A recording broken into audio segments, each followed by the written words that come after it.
So మనం శ్రీల ప్రభుపాదుల వారిచే వచించబడినటువంటి శ్రీమద్ భాగవతము మొదటి సంపుటము 2వ అధ్యాయంలో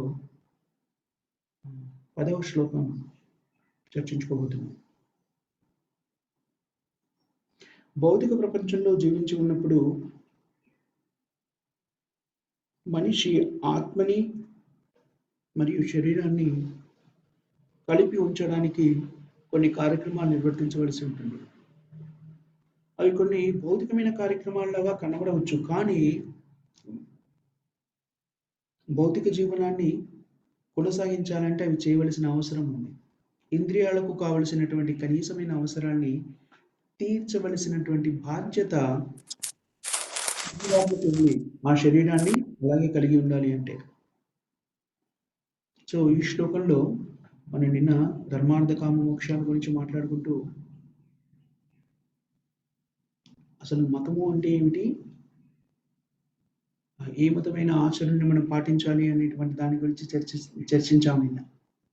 సో ఈరోజు దానికి సంబంధించిన ఇంకా కొద్ది వివరణ ఇస్తున్నారు. దానికి భౌతిక ప్రపంచంలో ఉన్నప్పుడు ఇంద్రియ తృప్తి, ఇంద్రియాలను సంతృప్తిపరచబడినటువంటిది ఉంది. ఈ శరీరాన్ని ఆత్మని ఒక చోట ఉంచాలి అంటే శరీరానికి కావలసిన అవసరాలను తీర్చవలసినటువంటి బాధ్యత ఉంది. కానీ మానవ జీవితంలో ఉన్నప్పుడు జీవాత్మ కేవలం ఇంద్రియాల తృప్తి కోసం మాత్రమే వాటి కోరికలను తీర్చడము లేకపోతే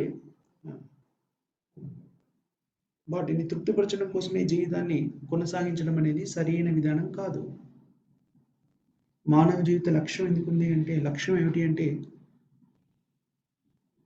పరమసత్యం ఏమిటి అనేది గ్రహించడానికి మాత్రమే, దాన్ని అర్థం చేసుకొని పరమసత్యంతో సంబంధం ఏర్పరచుకోవడానికి మాత్రమే మానవ జీవితం అనుసంగపడింది. అందుకని మనం ఏ కార్యక్రమంలో నిమగ్నమైనా కూడాను మానవ జీవిత లక్ష్యాన్ని మరిచిపోకుండా మన కార్యక్రమాన్ని నిర్వర్తించాలి.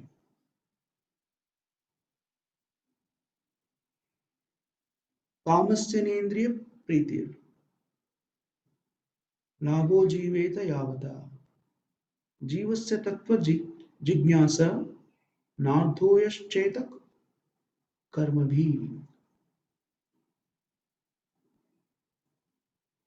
మనం నిన్ననే దీనికి సంబంధించి ధర్మార్థ కామ మోక్షాలు అనేటువంటి పురుషార్థాల గురించి చర్చించాము.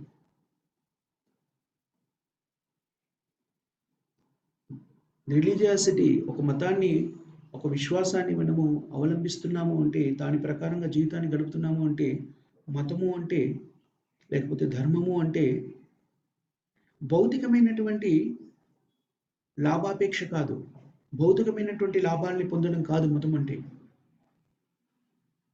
మనం దీనికి సంబంధించిన వివరణని చర్చిస్తూ నేను అనుకున్నాము. వ్యక్తులు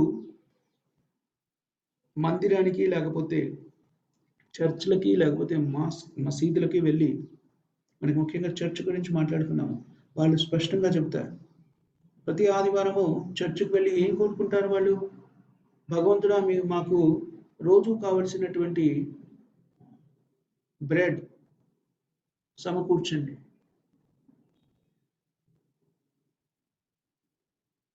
మనము మందిరానికి వెళ్ళినప్పుడు కూడా చూస్తుంటాము, చాలా మంది భగవంతుడిని వేడుకుంటూ ఏమని వేడుకుంటారు? వాళ్ళ జీవితంలో ఉన్నటువంటి అసౌకర్యాలు, భౌతికమైనటువంటి లాక్యున, భౌతికంగా పొందలేనివి ఏవైనా ఉంటే వాటిని కావాలి అని కోరుకుంటాడు. అదంతా కూడా ఎందుకు? భౌతికమైనటువంటి సంతృప్తి కోసము. నిజానికి మతము అనేటువంటిది ఏదైనా ఉన్నది అంటే, విశ్వాసము, మతము, అవి ఎందుకు నిర్దేశించబడ్డాయి అంటే ధర్మస్య అపవర్గస్య. నిన్న మనం చదువుకున్నాం, ఈ పదం గుర్తుండే ఉంటుంది మీకు. ధర్మస్య అపవర్గస్య. 5 వర్గాల గురించి మనం నేను మాట్లాడుకున్నాం. ఆ 5 వర్గాల నుంచి ముక్తులు అవ్వడం కోసమే మనకి మతము లేకపోతే మందిరము, దేవాలయము, దాంట్లో పూజా విధానము, ఆధ్యాత్మికత అనేది చెప్పబడింది. నిజానికి ఆధ్యాత్మిక జీవితాన్ని గడపడము, లేకపోతే ఆధ్యాత్మికతలోకి ప్రవేశించడము అంటే అర్థం ఏమిటి అంటే, ఈ భౌతిక ప్రపంచంలో ఉండేటువంటి త్రిగుణాల వల్ల ఏర్పడేటువంటి కష్టాల నుంచి, త్రిగుణాల నుంచి అతీతంగా జీవించగలగడమే ఆధ్యాత్మికమైంది. అదే అపవర్గ అనే పదానికి అర్థం.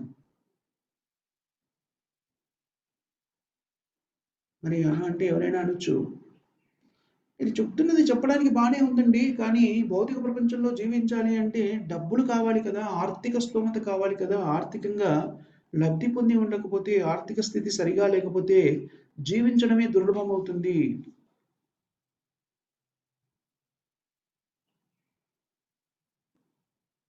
అర్ధస్య ధర్మైకాంతస్ అర్ధస్య ధర్మైకాంతస్య నకామో లభ్యతో హి స్మృత. మనకి ధనం కావాలి. ఓకే. మనకు ధనం కావాలి. దాంట్లో సందేహం లేదు. కానీ ఆ ధనాన్ని మనం ఎందుకు వినియోగించాలి? మన ఇంద్రియాలకి ఎంతవరకు ఉపయోగించాలి అంటే, ఆత్మని, శరీరాన్ని ఒకచోట ఉంచడానికి కావలసినటువంటి కనీసమైనటువంటి అవసరాలని తీర్చడానికి మాత్రమే ఆ ధనాన్ని వినియోగించాలి. మిగిలిన ధనమంతా దేనికి ఉపయోగించాలి? మన ఇంద్రియ తృప్తి కోసమని కాదు. ఆ మిగిలిన ధనమంతా కూడాను కృష్ణ చైతన్య మార్గంలో భగవత్ ప్రచారానికి వినియోగించాలి అని శాస్త్రం చెబుతోంది. శ్రీ ప్రభుపాదుల వారు దీని గురించి చర్చిస్తూ ఒకానొక సందర్భంలో చెప్తారు. కృష్ణ చైతన్య ఉద్యమంలో కూడా ప్రభుపాదుల వారు చెప్తారు, మా దగ్గర కూడా చాలా ధనం ఉంది. కానీ ఆ ధనాన్ని మేము ఎందుకు వినియోగిస్తున్నాము? కృష్ణ చైతన్య ఉద్యమాన్ని ప్రచారం చేయడానికి మేము వినియోగిస్తున్నాము. మాకు ధనం యొక్క ఆవశ్యకత కూడా చాలా ఉంది. నిజానికి మా ఖర్చుల గురించి ఎవరైనా విన్నారంటే ఆశ్చర్యపోతారు అని ప్రభుపాదుల వారు చెబుతూ, అప్పుడప్పుడే న్యూయార్క్‌లో ప్రభుపాదుల వారు ఒక కృష్ణ చైతన్య మందిరాన్ని ఆవిష్కరించారు. ఆయన దాని గురించి చర్చిస్తూ ఒక మాట చెప్తారు. న్యూయార్క్‌లో ఈ మధ్య నేను ఒక మందిరాన్ని స్థాపించాను. కృష్ణ చైతన్య ఉద్యమాన్ని ప్రచారం చేయడానికి. ఆ మందిరానికి నెలకయ్యే ఖర్చు $10,000. మేము ఎన్నో మందిరాన్ని స్థాపించాము ప్రపంచవ్యాప్తంగా.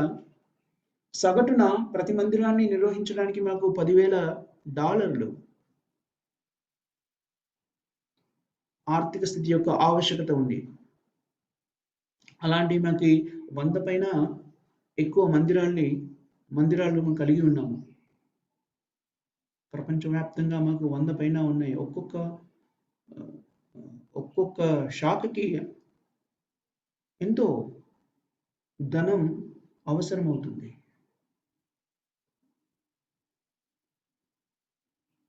సో, ధనం అనే దాన్ని దేనికి వినియోగించాలి అంటే, భగవత్ సేవలో ఉండడానికి, భగవంతుని యొక్క దివ్య గుణాల్ని ప్రచారం చేయడానికి వినియోగించాలి.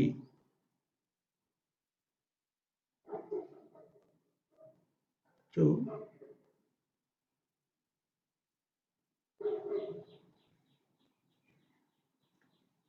మనం కూడాను ఎప్పుడైతే నేను ధార్మికమైనటువంటి కార్యక్రమాల్లో నిమగ్నమై ఉంటామో, భగవత్ సేవ కోసం వినియోగించాలనుకుంటామో, ఆ విధంగా ఉన్నప్పుడు మనము శుద్ధమైన స్థితిలో ఉండి భగవత్ సేవలో నిమగ్నం కావాలి అనుకుంటే ధనాన్ని కూడాను భగవంతుడు చాలా సులభంగా అందేలాగా చూస్తాడు.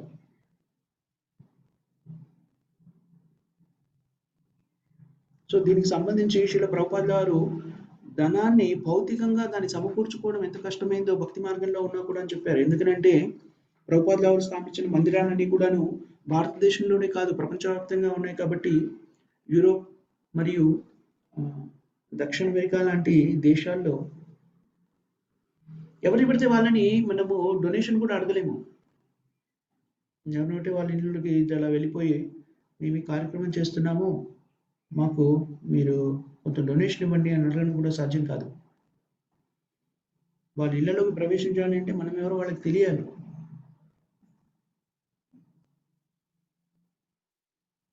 లేకపోతే దాన్ని ఏమంటారు అంటే, అనుమతి లేకుండా మా ఆవరణలోకి వచ్చారు కాబట్టి అది ఇల్లీగల్.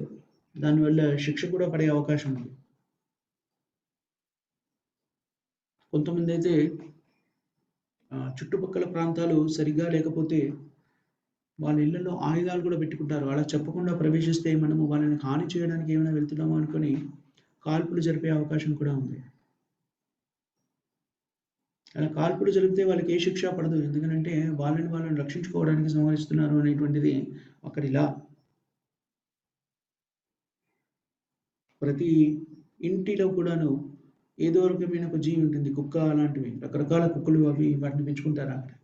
అందుకని అలాగా ఎవరింటికి పడితే వాళ్ళ ఇంటికి వాళ్ళ పర్మిషన్ లేకుండా, ముందే పరిచయం లేకుండా ఆ ఇళ్లలోకి వెళ్ళి దానం ఇవ్వమని అడిగేటువంటి అవకాశం కూడా లేదు. పోనీ ఇతర దేశాల్లో శ్రీల ప్రభుపాద గారు తన అనుభవాన్ని వివరిస్తూ చెప్తారు. ఇతర దేశాల్లో పోనీ భిక్షమెత్తడానికి కూడా అవకాశం లేదు. దానికి కూడా లీగల్‌గా పర్మిషన్ కావాలి. కానీ శ్రీల ప్రభుపాద గారు ఏం చెప్పారు? మేము ఈ అవసరాలు ఏమీ లేకుండా అదృష్టవశాత్తు భగవంతుని కృపతోని, గురువు అనుగ్రహంతోని మేము మా గ్రంథాలని ప్రచురించాము. దాదాపు ప్రభుపాద వారు 60 పేజీలకు 70 పేజీలకు అనుకుంటాను గ్రంథాలని ప్రచురించారు. శ్రీమద్ భగవద్గీత, శ్రీమద్ భాగవతము, చైతన్య చరితామృతము, చైతన్య భాగవతము ఇలాంటి అద్భుతమైనటువంటి ఆధ్యాత్మిక గ్రంథాలని ఆంగ్లంలోకి అనువదించి ఆ పుస్తకాలను విక్రయించడం ద్వారా డబ్బులను సమకూర్చుకొని మందిరాలని నడిపించారు శ్రీల ప్రభుపాద వారు.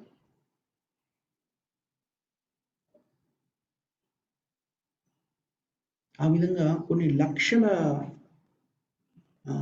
మందిరాలను నిర్వహించడానికి కావాల్సిన కొన్ని లక్షల రూపాయలని, థౌజండ్స్ ఆఫ్ డాలర్స్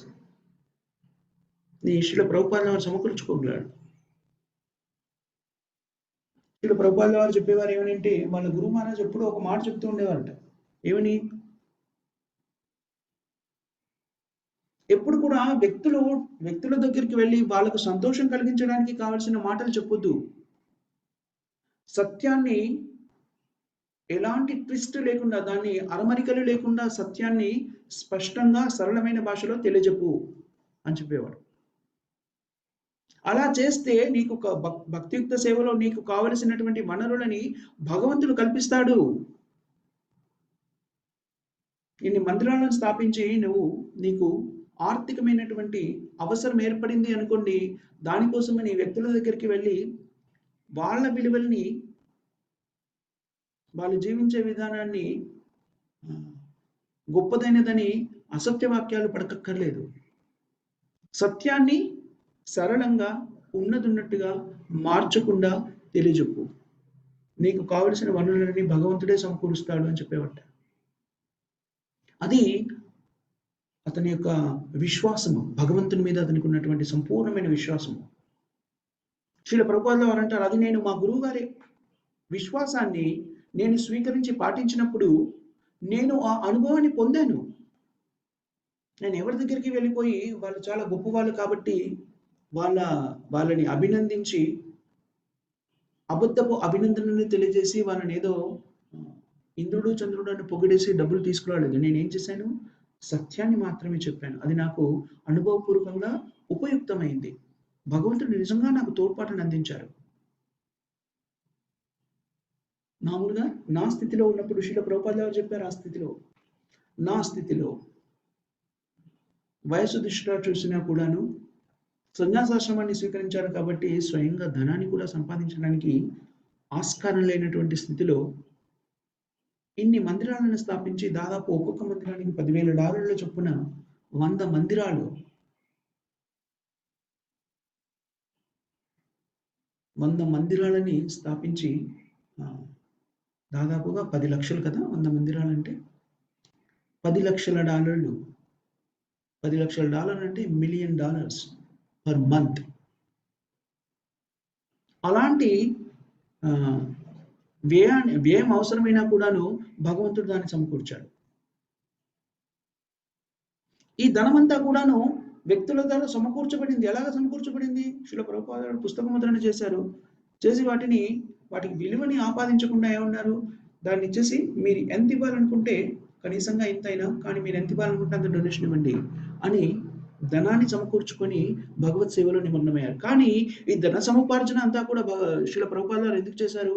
ఇంద్రియ తృప్తి కోసం కాదు. అది చాలా ముఖ్యమైనది. ధనము సంపాదించకూడదు, మీరు ఒక చోట కూర్చోండి అని కృష్ణ చైతన్య మార్గం చెప్పట్లేదు. మీకు ధనం సంపాదించేటువంటి ఆసక్తి ఉన్నా, ధనాన్ని సంపాదించేటువంటి శక్తియుక్తులున్నా, పరిజ్ఞానం ఉన్నా కూడా వినియోగించండి. మీ జీవితంలో మీకు ఏది ఉంటే అది, తెలివితేటలు ఉన్నాయా, అందం ఉందా, జ్ఞానం ఉందా, డబ్బు సంపాదించేటువంటి వ్యాపార పరిజ్ఞానం ఉందా, ఆ పరిజ్ఞానం అంతా ఉపయోగించండి. మీరు డబ్బులు సంపాదించాలంటే సంపాదించండి.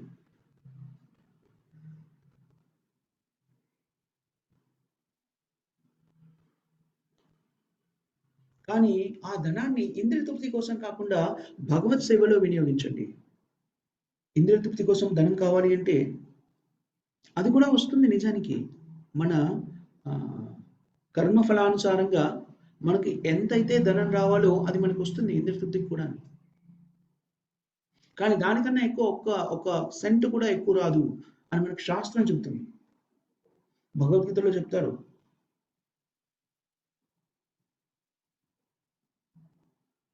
ఏంటది వర్స్? శ్రీమద్ భాగవతంలో ఒక వర్స్ వస్తుంది. తస్యైవ హేతో ప్రయతేత కోవిదో న లభ్యతే బ్రహ్మతం ఉపరాయాద్యతే తల్లభ్యతే దుఃఖవాద్ అన్యతా సుఖం కాలేన సర్వత్ర గభీర రంభష. ఇంద్రియ తృప్తికి సంబంధించిన విషయాల్ని మనము పరిగణలోకి తీసుకుంటే మనకు మన కోసం ఎంతైతే నిర్దేశించబడిందో ఇంద్రియ తృప్తి కోసము అంత ధనాన్ని మాత్రమే మనం సంకరించుకోగలుగుతాం. అంతకన్నా ఎక్కువగా సంపాదించుకునే అవకాశం లేదు.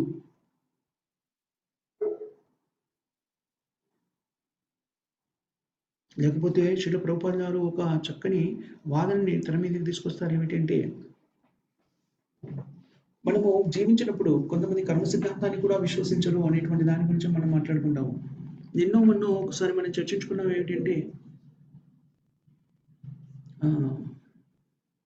ఒక ప్రశ్న ఏదో అడిగారు ఎవరు మాతాజీ, ఏమని అడిగారు,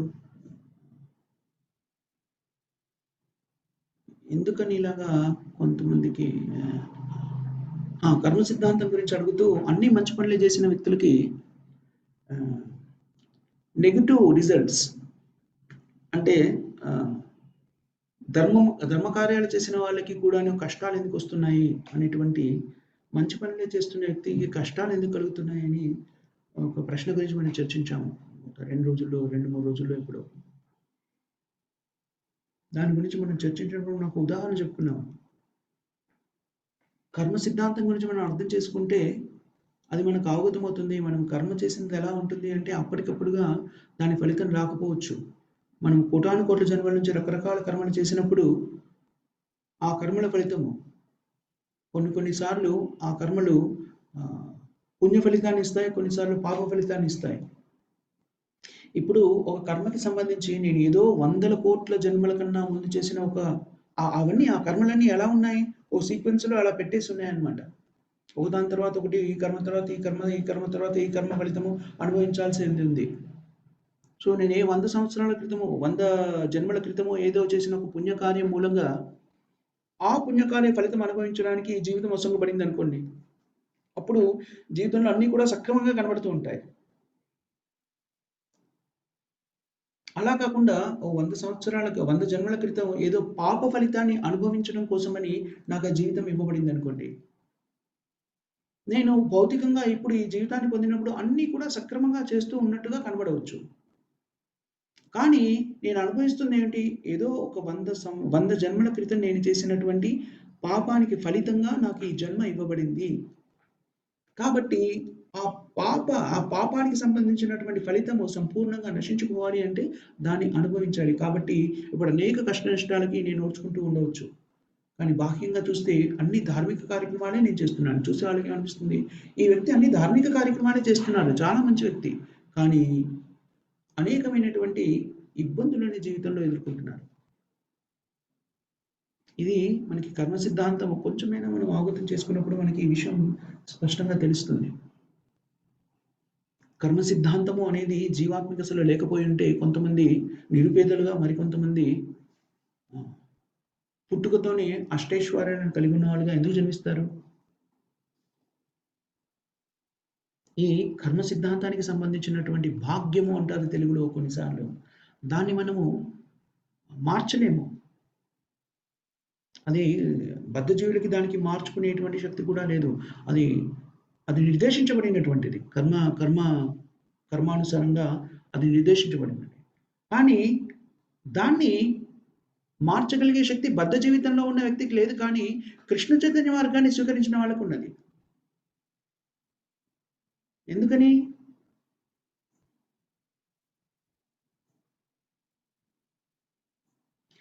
భాగవతం ఏం చెప్తుందంటే తస్వైవ హేతో ప్రయతేత కోవిధ. ఎవరైతే పరిజ్ఞానవంతులై ఉంటారో, బుద్ధిమంతులై ఉంటారో, బుద్ధి జ్ఞానాన్ని కలిగినటువంటి వాళ్ళు ఉంటారో, వేదశాస్త్రాల్లో ఉండేటువంటి పరిజ్ఞానాన్ని కలిగినటువంటి బుద్ధి కలిగి ఉన్న వాళ్ళు ఉంటారో, వాళ్ళు వాళ్ళ జీవితాన్ని కృష్ణ చైతన్య మార్గం ద్వారా, కృష్ణ చైతన్య మార్గాన్ని, కృష్ణుడి యొక్క బోధనలని ప్రపంచానికి అందించడం కోసం వినియోగిస్తారు. కృష్ణ చైతన్యం అనేటువంటిది ప్రతి వ్యక్తి హృదయంలో కూడాను నిగూఢంగా ఉంది. కృష్ణ చైతన్యం లేకుండా ఏ జీవి కూడా లేదు. మనుషులే కాదు, జీవాత్మ ఇతర శరీరాల్లో ఉన్న కూడాను కృష్ణ చైతన్యం అనేటువంటిది వాళ్ళ నిగూఢంలో ఉంది. దాన్ని బహిర్గతం చేయడమే కృష్ణ చైతన్య ఉద్యమం యొక్క లక్ష్యము. జీవాత్మలన్నీ కూడాను. ఎందుకని? మనం భగవత్ సేవలో నిమగ్నమై ఉన్నప్పుడు చేసినటువంటి పొరపాటు మూలంగా మనము భౌతికమైన జీవితాన్ని అనుభవిస్తున్నాము. జీవేర స్వరూపే కృష్ణ నిత్యదాస్. జీవుడు సహజ సిద్ధంగా భగవంతుని యొక్క శాశ్వత సేవకుడు. చైతన్య చరితామృతంలో చెప్తారు, నిత్య సిద్ధ కృష్ణ ప్రేమ సద్య కాబూనాయ్, సర్వనాది శుద్ధ చిత్తే కరాయ ఉదాయ్. భగవంతుని మీద, భగవంతుడైన శ్రీకృష్ణుడి మీద మన ప్రేమ అనేటువంటిది అంతరంతరాల్లో సహజంగానే ఉంది. కానీ ఇప్పుడు అది ఈ భౌతిక ప్రపంచం యొక్క త్రిగుణాలచే కప్పబడి, ఆ కాలుష్యంచే కప్పబడి ఉంది. కృష్ణ చైతన్యోద్యమము ఏం చేస్తుంది అంటే ఆ కృష్ణ చైతన్యాన్ని, మన అంతరాల్లో ఉన్నటువంటి కృష్ణ చైతన్యాన్ని బహిర్గతం చేసేటువంటి ప్రక్రియ. అది ఎలా బహిర్గతం అవుతుంది? భగవంతుని గురించి వినడం ద్వారా, శ్రవణం ద్వారా, భగవంతుని దివ్య గుణాన్ని మనం వింటూ ఉండడం ద్వారా మనలో సహజంగా ఉన్నటువంటి, భగవంతుని మీద మనలో సహజంగా ఉన్నటువంటి ప్రేమ ఆవిష్కృతం అవుతుంది. అంతే. కృష్ణ చైతన్య మార్గము అంటే ఏదో కొత్తది, అసలు మనకి పరిచయమే లేనిటువంటిది, ఒక కొత్త విషయాన్ని మన మనస్సుల మీద రుద్దడం లాంటిది కాదు. ప్రతి జీవాత్మ అంతరాంతరాల్లో భగవంతుని యొక్క ప్రేమికుడు. ప్రతి జీవాత్మ. కానీ మనుష్య రూపంలో ఉన్నప్పుడు ఆ జీవాత్మకి దాన్ని పునరావృతం చేసుకునేటువంటి అద్భుతమైన అవకాశం లభిస్తుంది. ప్రభుపాద చెప్పేవారు, పాశ్చాత్య దేశాలకు ప్రయాణించి అతను చెప్పినటువంటి బోధనలు విని ఈ కృష్ణ చైతన్య మార్గాన్ని స్వీకరించిన వ్యక్తులను చూపిస్తూ ప్రభుపాద వారు ఉదాహరించేవారు. చూడండి, భగవంతుని యొక్క జ్ఞానాన్ని, భగవంతుని యొక్క నామాన్ని జపిస్తే చాలా హేయమైన స్థితిలో ఉన్నవాళ్ళు, నిజానికి వాళ్ళు చండాల కన్నా కూడాను అధ్వానమైన స్థితిలో ఉన్నవాళ్ళు పాశ్చాత్యులు. అలాంటి జీవన విధానాన్ని కొనసాగిస్తున్న వాళ్ళు, కానీ శుద్ధ భక్తుడైనటువంటి శ్రీల ప్రభుపాదుల వారి వంటి సాంగత్యం వల్ల తద్వారా భగవంతునికి సంబంధించిన పరిజ్ఞానాన్ని తెలుసుకొని వాళ్ళు తమ జీవితాన్ని మార్చుకున్నాడు. పూర్తిగా భగవంతుని యొక్క సేవలో నిమగ్నం చేసేసారు. మిగిలినవన్నింటినీ వదిలేసి సర్వధర్మాన్ పరిత్యజ్య మామేకం శరణం వ్రజ అన్న సూత్రాన్ని పూర్తిగా తమ జీవితంలోకి అన్వయించుకున్న వాళ్ళు చాలా మంది మనకు కనబడతారు. చేతోదర్పణ మార్జనం చైతన్య చరితాంలో అంచెలీలలో చెప్పబడింది. ఇది మనము చైతన్య మహాప్రభు చెప్పినటువంటి శిష్టాష్టకంలో కూడాను ఆరంభం అది. చేతోదర్పణ మార్జనం.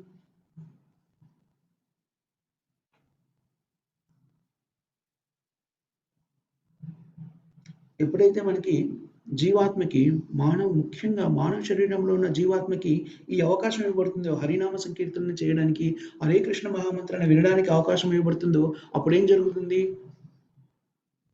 మహామంత్ర, హరే కృష్ణ మహామంత్ర జపించడం ద్వారా పరం విజయతే శ్రీకృష్ణ సంకీర్తనం, హృదయంలో ఉన్నటువంటి కాలుష్యాలన్నీ మెల్లమెల్లగా తొలగిపోతాయి. తద్వారా హృదయం శుద్ధి చెందుతుంది. చేతో దర్పణ మార్చం. ఎప్పుడైతే హృదయం శుద్ధి చెందుతుందో భగవంతుడికి సంబంధించిన పరిజ్ఞానం అంతా కూడాను మనకు స్పష్టంగా అవగతమవుతుంది. అది పద్ధతి. మన కృష్ణ చైతన్య ఉద్యమంలో ఈ సనాతన ధర్మాన్ని బోధిస్తున్నప్పుడు మనం ఎప్పుడు కూడాను, ఓ మీరు హిందువులు కాదా, అయితే మీరు హిందువులుగా మారండి, లేకపోతే మీరు దీనిగా మారండి, దానిగా మారండి అని మనం చెప్పము. ఎందుకంటే అది ముఖ్యమైన విషయం కాదు. ఏ మతమా, ఏ కులమా, ఏ వర్ణమా, ఏ జాత, లేకపోతే స్త్రీల, పురుషుల, పిల్లల, పెద్దల, వృద్ధుల, ఈ వయో, కుల, మత, దేశ, రంగు, చర్మ రంగు, ఇలాంటి వివక్షలు ఏవీ లేకుండా ఉన్నటువంటిది, అందరికీ సమాన స్థాయిలో ఉపయుక్తంగా ఉండేటువంటిది కృష్ణ చైతన్య మార్గం.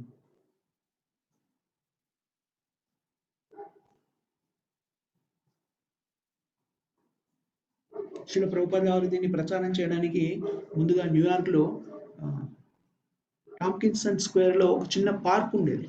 ఇప్పటికి కూడా ఉంది అది. ఆ పార్క్లో శ్రీల ప్రభుపాద గారు తానే ఒకడే ఒక వ్యక్తి వెళ్ళి హరినామ సంకీర్తనం చేయడం మొదలెట్టాడు. దాని ద్వారా ఆ పరిసరాలు శుద్ధి చెందాయి. హరినామంతో వింటున్న వ్యక్తుల్లో పరివర్తన వచ్చింది. తద్వారా వ్యక్తులు ప్రభుపాదని ఆశ్రయించారు. ఎంతో మంది ప్రభుపాద యొక్క శిష్యుడుగా చేరాడు. ముందు ప్రభుపాద గారు కీర్తన చేస్తూ, నృత్యం చేస్తూ ఉంటే భగవంతుడంటే కూడా ఏమిటో తెలియదు, అసలు ప్రభుపాద గారు చేస్తున్నది ఏమిటో కూడా తెలియదు.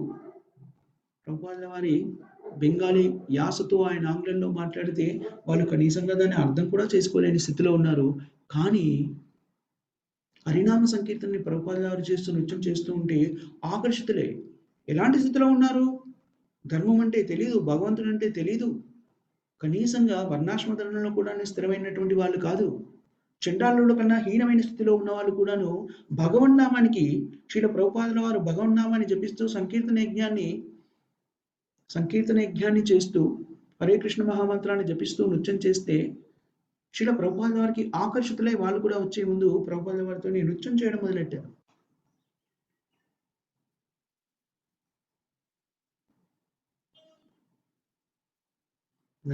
దుందుబి అంటారు చూడండి, అంటే మృదంగం.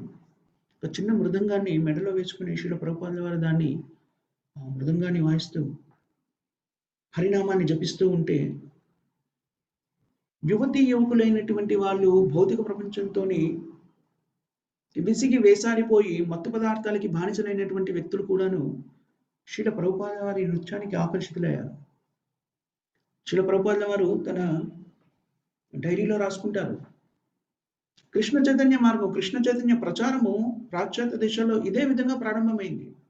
ఒకే ఒక వ్యక్తి శ్రీల ప్రభుపాదుల వారు, ఎవరు కూడా లేరు. ఎలాంటి సహాయం చేయడానికి కూడాను, ఆర్థిక సామాజికంగా కూడా ఎలాంటి వసతులు ఏర్పరచడానికి కూడా ఏ వ్యక్తి, బంధువులు కానీ మిత్రులు కానీ ఎవరు లేరు.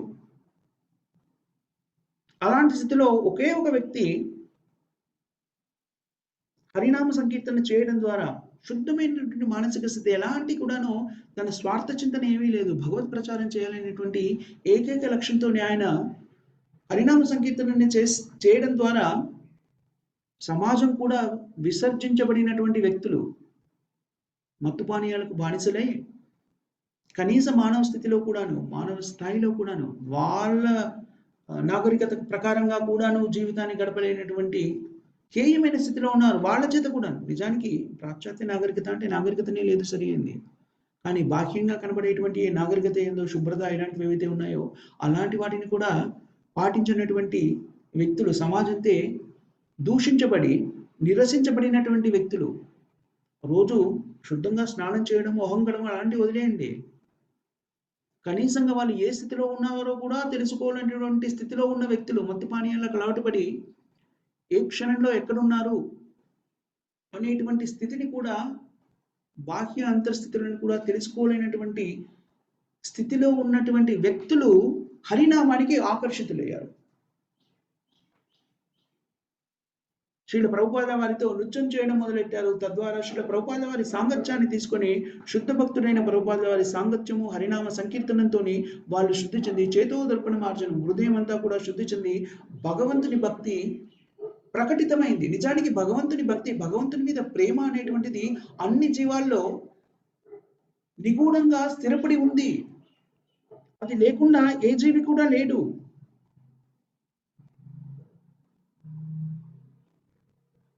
అంతేకాదు, అలాంటి వ్యక్తులే కాదు, ప్రభుపాదుల వారి కీర్తనలకి, ప్రభుపాదుల వారి భగవంతునికి సంబంధించిన పరిజ్ఞానానికి, దివ్య జ్ఞానానికి ఆకర్షితులైన వాళ్ళు.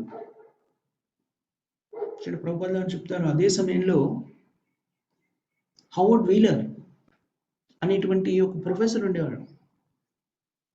తర్వాత కాలానుగుణంగా అతను ప్రభుపాదుల వారి శిష్యులుగా మారి హృదయానంద గోస్వామిగా సన్యాసాశ్రమాన్ని స్వీకరించి శ్రీల ప్రభుపాదుల వారు అనువదించడానికి అలవి కానటువంటి ఏంటంటే ప్రభుపాదుల వారు పూర్తి చేయలేనటువంటి 11 మరియు 12వ సంపుటాలని ఇంగ్లీష్లోకి, ఆంగ్లంలోకి అనువదించారు ఆయన.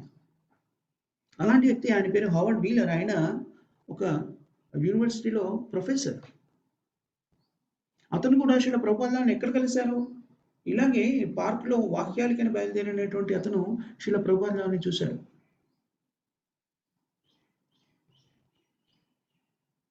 చూసి ఓకే, కొంతవరకు అర్థం చేసుకొని ఎవరైనా ఒక గురువుని స్వీకరించాలి అనుకున్నారు. అంతవరకు అర్థం చేసుకున్నాడు ప్రభుపాదుల వారి సాంగత్యంలో. గురువు కోసం వెతకడం మొదలెట్టారు. ఇంకా సంపూర్ణమైన పరిజ్ఞానం లేదు, కొంత మాత్రమే అర్థమైంది. అంతా తిరిగి ఎక్కడ సరైన గురువు అనేటువంటి లభించకుండా ఉండడంతో మళ్ళీ శ్రీల ప్రభుపాదుల వారి దగ్గరికి వచ్చి శిష్యరికాన్ని స్వీకరించాడు అని చెప్తారు ప్రభుపాదుల.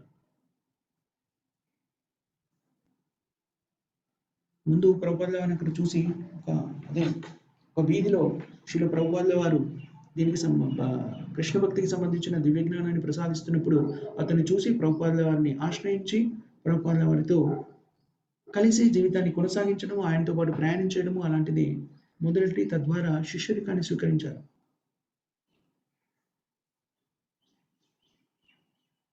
కేవలం శ్రీల ప్రభుపాదుల వారు దీన్ని ఎలా సాధించగలిగారు అంటే శుద్ధమైనటువంటి మానసిక స్థితి, శుద్ధ భక్తి మరియు హరినామ సంకీర్తన.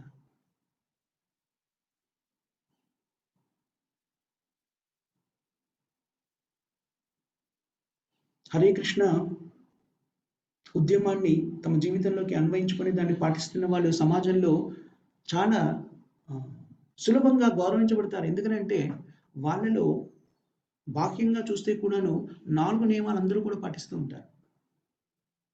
వివాహేతర సంబంధాలు కలిగి ఉండకపోవడము, జూదము అలాంటి ప్రక్రియల్లో పాల్పంచుకోకుండా ఉండడము, మత్తు పానీయాలు సేవించకుండా ఉండడము, మాంసాహార భక్షణ చేయకుండా ఉండడము, ఇలాంటి శుద్ధమైనటువంటి స్వచ్ఛమైనటువంటి జీవన విధానాన్ని కొనసాగిస్తున్న వాళ్ళని సమాజం బాహ్యంగా అయితే చూడగానే కూడాను సమాజం సహజంగానే గౌరవాన్ని ఇస్తుంది. ఇలాంటి హేయమైన స్థితిలో ఉన్న వాళ్ళు కూడాను హరినామ సంకీర్తనలో పాల్పంచుకోవడం ద్వారా వాళ్ళు ఈ 4 నియమాలు ఏవైతే ఉన్నాయో వాటిని అన్నింటినీ కూడా ఉల్లంఘించేటువంటి స్థితిలో ఉన్నవాళ్ళు వాళ్ళు.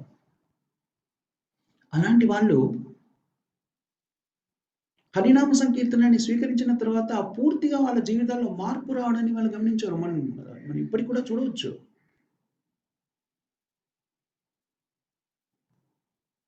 కర్మస్థనేంద్రియ ప్రీత.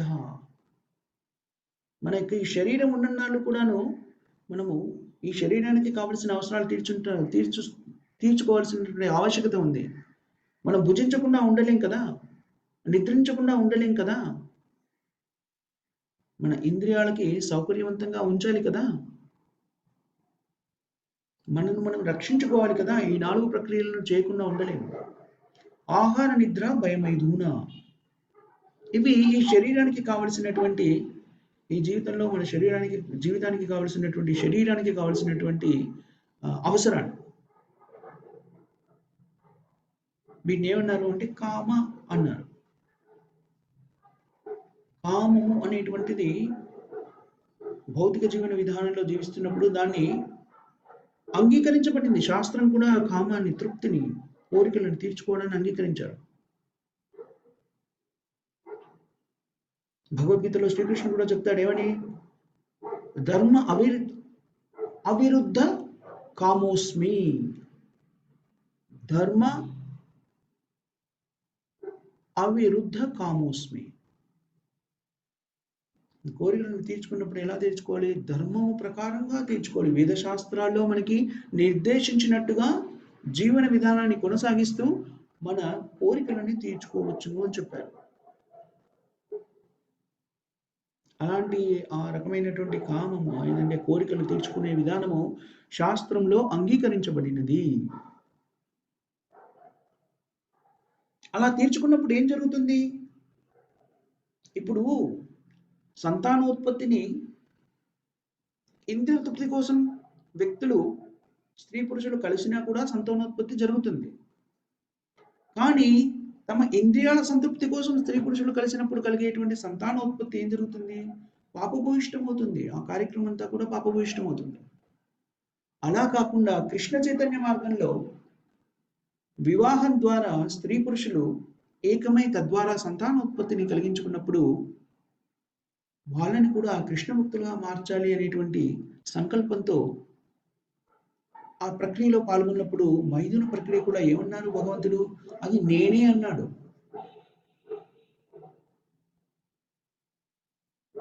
చూడండి, అందుకని కృష్ణ చైతన్య మార్గాన్ని స్వీకరించి దాని ప్రకారంగా జీవితాన్ని కొనసాగించడం అంటే మనం చేస్తున్న పనులన్నింటి కూడా వదిలేయడం కాదు. అవన్నీ కూడాను కృష్ణ చైతన్యంగా మార్చడం. మనం చేసే పనులన్నీ కూడాను మన ఇంద్రియ తృప్తిని కేంద్రీకృతం చేసి చేస్తుంటే అవన్నీ భౌతికం అవుతాయి. కానీ అవి ఆధ్యాత్మికం చేయడం అంటే ఏమిటి? వాటినన్నింటినీ కూడా కృష్ణుని కేంద్ర బిందువుగా చేసుకుని కృష్ణుడి యొక్క సేవలో నిమగ్నం చేస్తూ ఆ కార్యక్రమాలను నిర్వర్తించడం.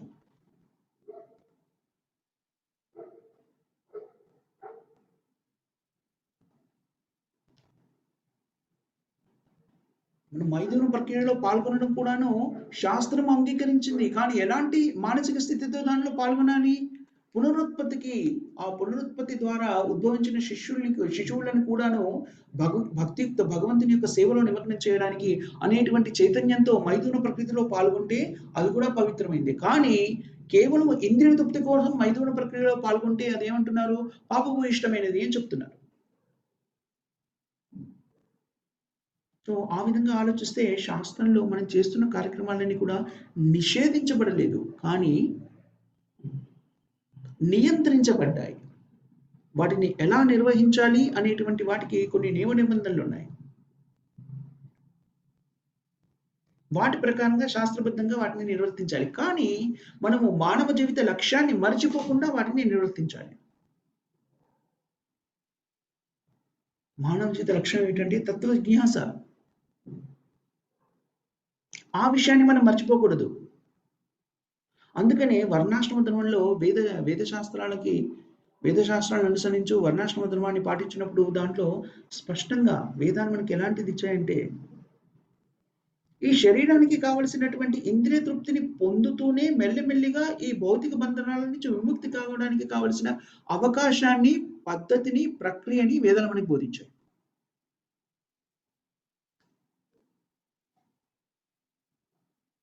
ఈ వర్ణాశ్రమ ధర్మంలో పాల్పంచుకుంటూ ఇంద్రియ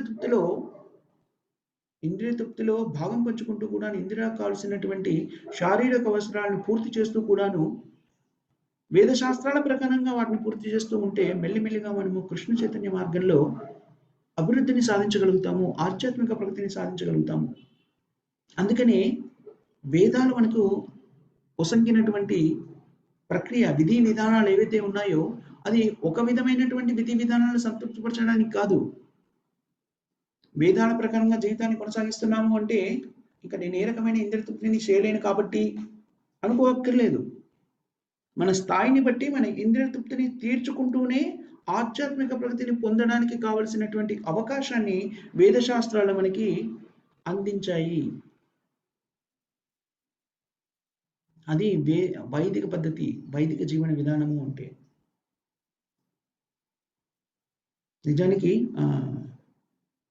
ఇంద్రియ తృప్తిలో నిమగ్నం కావాలనుకున్న వాళ్ళకి వాళ్ళ చైతన్యాన్ని బట్టి ఇంద్రియ తృప్తిని పొందుపరుచుకోవడానికి కూడా కావలసిన అవకాశాలు వేదశాస్త్రాలు ఇవ్వబడింది. కానీ మనం ఒకటి మర్చిపోకూడదు, జీవిత లక్ష్యం ఏమిటి అంటే అథాతో బ్రహ్మ జిజ్ఞాస. బ్రహ్మ జిజ్ఞాస అనే పదాన్ని మనకి తత్వ జిజ్ఞాస అని కూడా చెప్పడం జరుగుతుంది. అవి రెండు ఒకటే. దీంట్లో ఈ శ్లోకంలో మనకు వస్తుంది కదా, జీవస్య తత్వ జిజ్ఞాస. మానవ జీవితము ఈ అథాతో బ్రహ్మ జిజ్ఞాస, నేనెవరు అని తెలుసుకునేటువంటి కుతూహలంతో ఆరంభం కావాలి. మానవ జీవితం కేవలము ఈ విచారణ, దీని గురించి అన్వేషించడానికి, ఈ పరిజ్ఞానాన్ని సంపాదించుకోవడానికి మాత్రమే, తద్వారా భవబంధనాల నుంచి ముక్తి పొందడానికి మాత్రమే ఈ మానవ జీవితం అనేది మనకి ఇవ్వబడింది. సనాతన గోస్వామి చైతన్య మహాప్రభుని అడుగుతారు,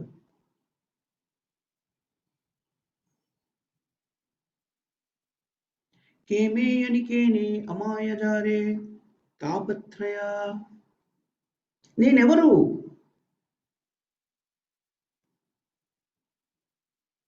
ముందు సనాతన గోస్వామి చైతన్య మహాప్రభుని అడిగిన ప్రశ్న, నేను ఎవరు? నేను పరమసత్యం యొక్క అంశ అని నాకు అర్థమవుతోంది. పరమతత్వం యొక్క అంశ కాబట్టి నేనెవరో నాకు తెలిసి ఉండాలి కదా. అందుకని నేనెవరు, ఈ ప్రశ్న ఏదైతే ఉందో, నేను ఎవరు అనేటువంటి ప్రశ్నించుకునేటువంటి విధానం ఏదైతే ఉందో, అది దాన్ని ఏమన్నారు అంటే బ్రహ్మ జిజ్ఞాస అన్నారు. అది ఆధ్యాత్మిక ప్రగతికి మొదటి మెట్టు. అందుకని భగవద్గీతలో కూడా శ్రీకృష్ణుడు అర్జునుడికి ముందు చెప్పే విషయం ఏమిటి అంటే, నువ్వు ఈ శరీరం కాదు, ఆత్మ, బ్రహ్మ. దేహినోస్మిన్ యదా దేహే కౌమారం యవ్వనం జరా.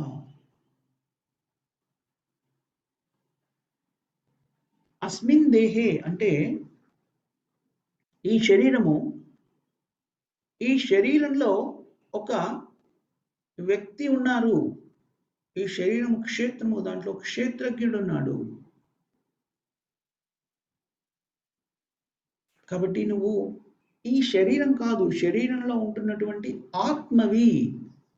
అక్కడి నుంచి భగవద్గీత ఆరంభమవుతుంది. శ్రీకృష్ణుడి బోధన అర్జునుడికి ఆరంభమవుతుంది.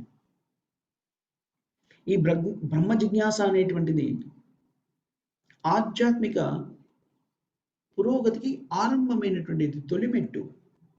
నేను ఎవరు, కేయమి,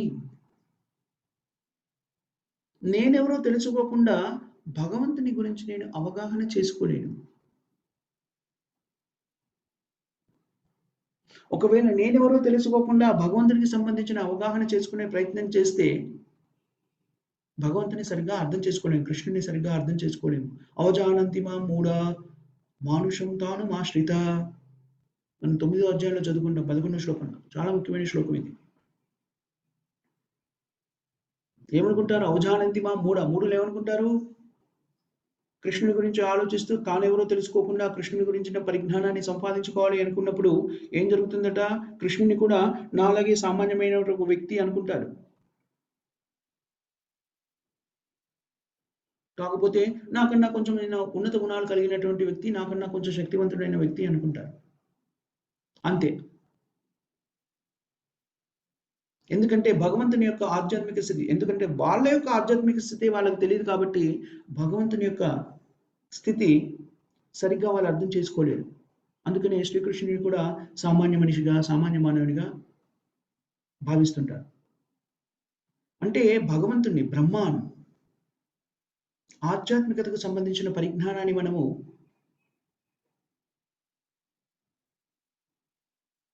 మనం ఎవరో తెలుసుకోకుండా అర్థం చేసుకోలేము.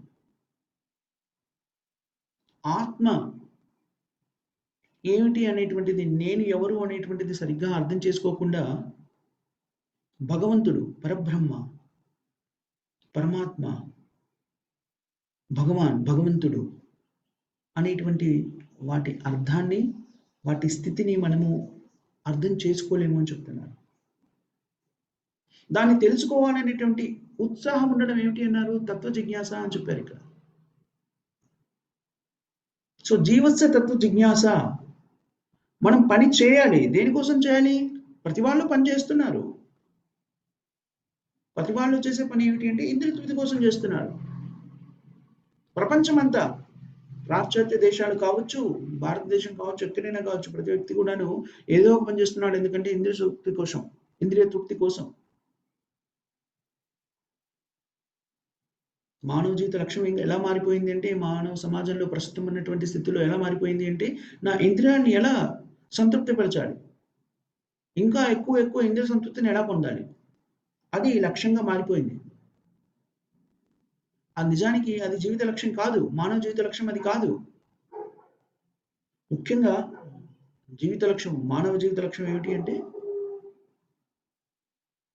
భగవంతునికి సంబంధించి తానెవరో ముందు తెలుసుకోవాలి. తాను ఈ శరీరం కాదు, ఆత్మ అనే విషయాన్ని తెలుసుకోవాలి. మనం నిన్న కూడా మాట్లాడుకున్నాం, మొన్న కూడా చెప్పుకున్నాము. మానవ జీవితం అనేటువంటిది చాలా అరుదుగా లభిస్తుంది జీవాత్మకి. 84 లక్షల యోనులు అలా తిరిగి తిరిగి తిరిగి తిరిగి తిరిగిన తర్వాత మానవ జీవితం అనేది లభిస్తుంది మనకి.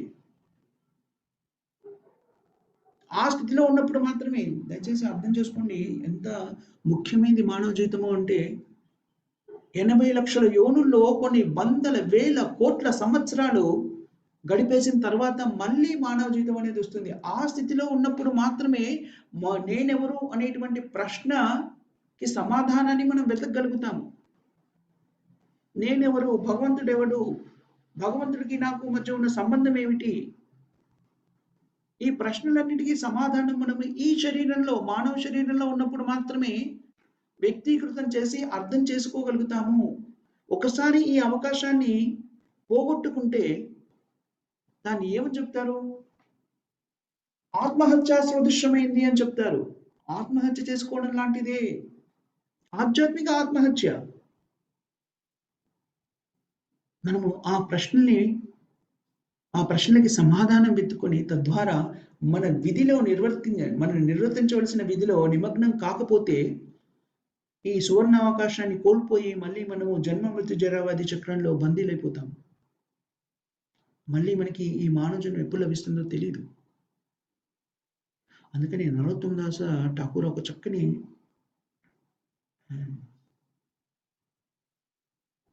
గేయాన్ని భగవంతుని ప్రార్థన. హరి హరి విఫల జన్మ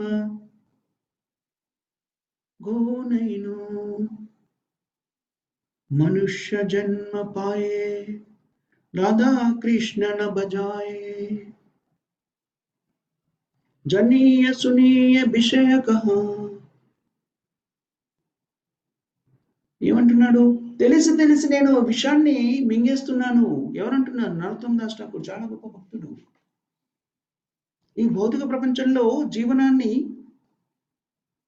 సాగిస్తూ తెలిసి తెలిసి నేను విషాన్ని తాగుతున్నాను. నేను విన్నాను, ఈ మానవ జన్మ అనేటువంటిది భగవత్ సేవలో వినియోగించడానికి మాత్రమే నిర్దేశించబడింది. పరమసత్యమైనటువంటి శ్రీకృష్ణ భగవానుని గురించి తెలుసుకొని, నేనెవరో తెలుసుకొని ఆయన సేవలో వినియోగించబడడానికి మాత్రమే నిర్దేశించబడింది. కానీ నేను నా జీవితాన్ని వృధా చేసేస్తున్నాను. దేనికోసమని? ఇంద్రియ తృప్తి అనేటువంటి కార్యక్రమంలో నిమగ్నమై నా జీవితాన్ని వృధా చేస్తున్నాను. అందుకని నేను విషాన్ని సేవిస్తున్నాను.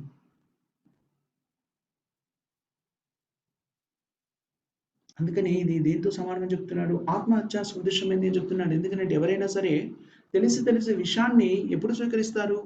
చనిపోవాలి అని నిర్ణయించుకున్నప్పుడు విషాన్ని స్వీకరిస్తారు. అదేమిటంటారు? ఆత్మహత్య అంటారు. నిజానికి అది మన జీవిత లక్ష్యం కాదు. సో ప్రకృతి ద్వారా, భగవంతుని ద్వారా మనకి వసంగబడినటువంటి మానవ శరీరాన్ని సద్వినియోగపరుచుకోవాలి. అది మనం చేయవలసినటువంటి కార్యక్రమం. చాలా ముఖ్యమైనటువంటి విధి. ఇక్కడ మనకి అవకాశం లభించింది కృష్ణ చైతన్య మార్గం ద్వారా భగవంతుడైన శ్రీకృష్ణుడి గురించి మాట్లాడడానికి, భగవంతుని దివ్య గుణాలను గానం చేయడానికి అవకాశం లభించింది కృష్ణ చైతన్య మార్గం ద్వారా.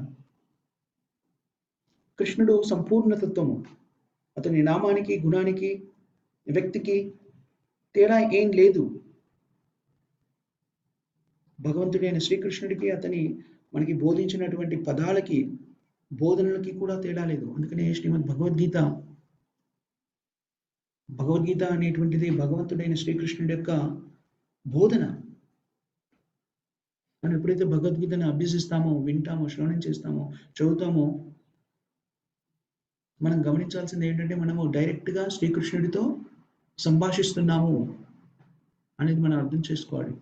కృష్ణ కథ. అందుకని చైతన్య మహాప్రభు ఏమంటాడు? యారే దేఖే తారే కహా కృష్ణ ఉపదేశ. యారే దేఖ తారే కహా కృష్ణ ఉపదేశ. కృష్ణ ఉపదేశ అంటే కృష్ణ కథ. ఈ కృష్ణ కథని మీరు ఎక్కడికి వెళ్ళినా కూడాను, ప్రపంచంలో ఎవరిని చూసినా కూడాను ఈ కృష్ణ కథకి సంబంధించిన సమాచారాన్ని అందించమండి. యారే దేకా తారే కహా, యారే దేకా తారే కహా కృష్ణ ఉపదేశ. కృష్ణుడు చెప్పినటువంటి ఈ సమాచారాన్ని మీరు ఎవరిని కలిసినా, ఎక్కడికి వెళ్ళినా కూడా తెలియజేస్తూ ఉండండి అని చెప్పాడు.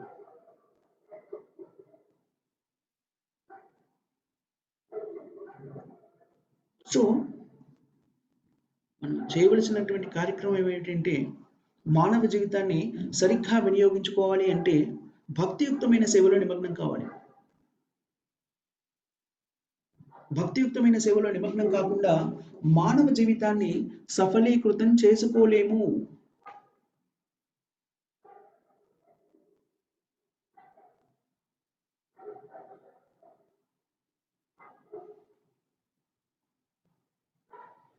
సో ఎప్పుడైతే మనకి కావలసినటువంటి వనరులన్నీ మానవ జీవితంలో జీవించడానికి లభించవో, అప్పుడు ఎందుకు అలా లభించకుండా ఉంటాయి అనేది మనకి శాస్త్రంలో చెప్పేది. మనకి ఒక పృథు మహారాజుకు సంబంధించినటువంటి ఒక లీల మనకి గోచరిస్తుంది. పృథు మహారాజు ఏం చేశారు అంటే, చాలా గొప్ప భక్తుడు పృథు మహారాజు. నవయుధ భక్తుల్లో ఒక రకమైన భక్తికి సంపూర్ణత్వాన్ని సిద్ధించుకున్నవారు పృథు మహారాజు. ఈ భూ ప్రపంచంలో మనుషులకి కావలసినటువంటి, మానవ జీవనానికి మనుగడకి కావలసినటువంటి అన్నీ కూడా లభ్యం కానప్పుడు భూదేవి దాటిని మనకి సమకూర్చట్లేదు అని చెప్పేసి ఎంత శక్తివంతుడైన వ్యక్తి, భక్తుడే కాకుండా శక్తివంతమైనటువంటి వ్యక్తి కూడాను, మా రాజు, ఆయన ఏమనుకున్నాడు? చివరికి భూదేవినే సంహరిస్తానని బయలుదేరాడు ఆయన. ఎందుకని? కావలసినటువంటి వనరులన్నీ ఇవ్వడం లేదు కాబట్టి భూదేవి తన బాధ్యతను నిర్వర్తించట్లేదు. రాజుగా అందరినీ కూడా తన వాటి బాధ్యతలు నిర్వర్తించడానికి పురిగొల్పడం నా విద్యుక్త ధర్మం కాబట్టి భూదేవి తన బాధ్యత నిర్వర్తించలేదని ఆమెను సంహరించడానికి బయలుదేరుతాడు. అప్పుడు భూదేవి అని ఉంటుంది, నేను మీకు కావలసిన వనరులన్నీ ఎందుకు ఇవ్వట్లేదు అంటే, భూమి మీద అసురుల యొక్క ప్రాబల్యం పెరిగిపోయింది, అందుకనే నేను ఇవ్వట్లేదు. వాళ్ళెవరూ కూడా భగవద్భక్తిలో లీనం కాలేదు, అందుకనే నేను ఇవ్వట్లేదు.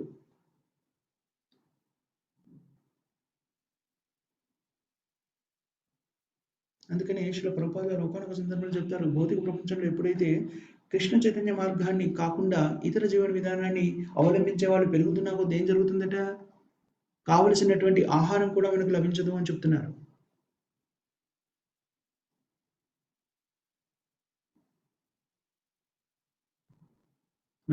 మనకి దేంట్లో మనకి శ్రీమద్ భాగవతము 12వ సంపుటంలో ఒకానొక చోట చెప్పబడుతుంది ఏమని, కలియుగంలో తినడానికి కూడా ధాన్యాలు లభించవట. కలియుగాంతానికి వచ్చేసరికి గోధుమలు, వరి, పాలు, పెరుగు ఇలాంటివి ఏవి కూడా లభించని స్థితి ఏర్పడుతుందట. కానీ ఇప్పుడు మనకు అవన్నీ లభిస్తున్నాయి. ఎందుకంటే ఇప్పుడు కూడా ఇది మనము శ్రీల చైతన్య మహాప్రభువులు అవతరించిన తర్వాత ఉన్నటువంటి స్వర్ణయుగంలో ఉన్నాం కాబట్టి కలియుగంలోనే ఉన్న కొంత ఉత్కృష్టమైన స్థితి ఉంది. వ్యక్తులు కొంత కృష్ణ చైతన్య మార్గంలో జీవనాన్ని కొనసాగిస్తున్నారు. అందుకనే మనకి ఈ భౌతికమైనటువంటి సామాన్యమైనటువంటి ఈ అవసరాలు ఏవైతే ఉన్నాయో అవి తీరుతున్నాయి. ఈ స్థితిలో ఉన్నప్పుడే మనము ఈ భౌతిక ప్రపంచం నుంచి మళ్ళీ వెనక్కి రావాల్సిన అవసరం లేకుండా మన కార్యక్రమాలన్నీ ముగించుకొని భగవద్ధామాన్ని చేరుకోవాలి. ఆ స్థితిని చేరుకోవాలంటే మనం చేయవలసిన పని ఏమిటి అంటే, ఇంద్రియ తృప్తి కోసం కాకుండా మనం చేసే కార్యక్రమాలన్నీ కూడా కృష్ణుని కేంద్ర బిందువుగా పెట్టుకొని చేసినప్పుడు మాత్రమే అది మనం చేయగలుగుతాము, అది సాధ్యమవుతుంది.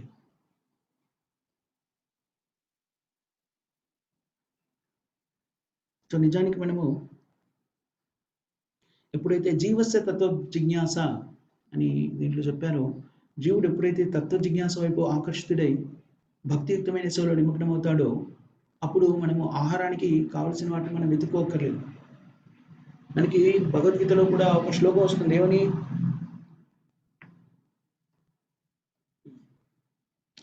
యజ్ఞోద్భవంతి పర్జన్యో పర్జన్యో అన్న సంభవ.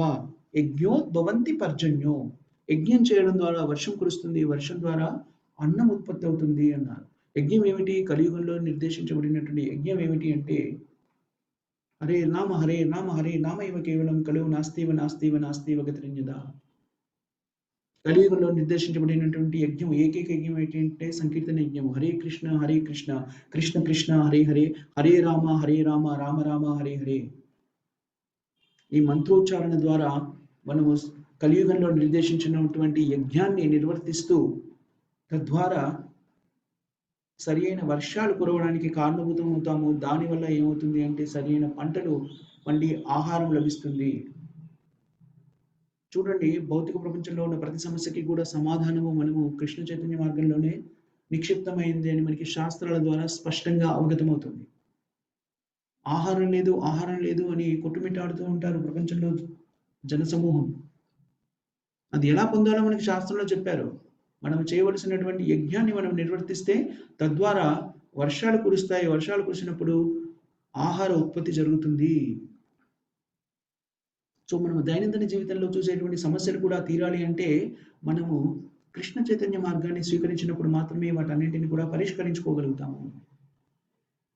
అది మనకి ఈ శ్లోకంలోని భావం, సారాంశము. మనం ఇక్కడ అబద్ధం ఎవరైనా ఏదైనా యాడ్ చేయడం కానీ కరెక్ట్ చేయడం కానీ ఏదైనా ఉందా మాతాజీ? ఏమైనా క్వశ్చన్స్ కానీ ప్రభుజీస్? హరే కృష్ణ ప్రభుజీ. ఎస్ మాతాజీ. ఎంత చక్కగా ఎక్స్ప్లెయిన్ చేసిన తర్వాత ఇంకేం క్వశ్చన్స్ ఉంటాయి ప్రభుజీ? Hare Krishna. Hare Krishna. Thank you so much ప్రభుజీ for the wonderful explanation. Hare Krishna Mataji.